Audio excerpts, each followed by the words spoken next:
আসসালামু আলাইকুম, সবাই কেমন আছেন? ওঠো ওঠো আজকে সন্ধ্যায় মাহাদি দেখি। খেলা করতেছিল, তাই তার এই খেলার ভিডিওটা যাতে সে বড় হয়ে দেখতে পারে, তাই স্মৃতি হিসেবে রেখে দেওয়ার সানগ্লাসটা জন্য পরো। এই ভিডিওটা করা। সে রুমের ভিতরে আসো লাইজি হাঁটতেছিল এদিকে আসো। আর আমার দিকে তাকাইতেছিল।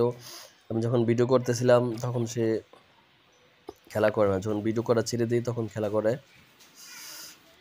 তাই সে যাতে না বুঝে আমি যে ভিডিও করতেছি এটা তাকে বুঝতে দিই না। বলো ফাঁকে ফাঁকে আমি তার সাথে কথা বলতেছি প্লাস ভিডিও করতেছি।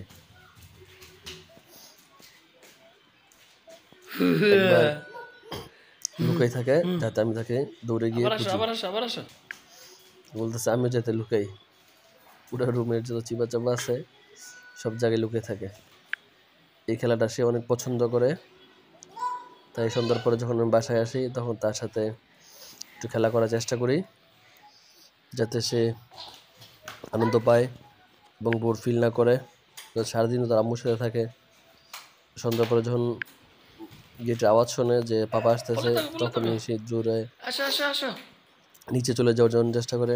তাই রুমে আসার পরে ওইখানে ওইখানে তার যাও। সাথে একটু খেলা করার চেষ্টা করি যে যাতে সে বড় হয়ে স্মৃতি হিসেবে দেখতে পারে তার ছোটবেলার ভিডিওগুলা।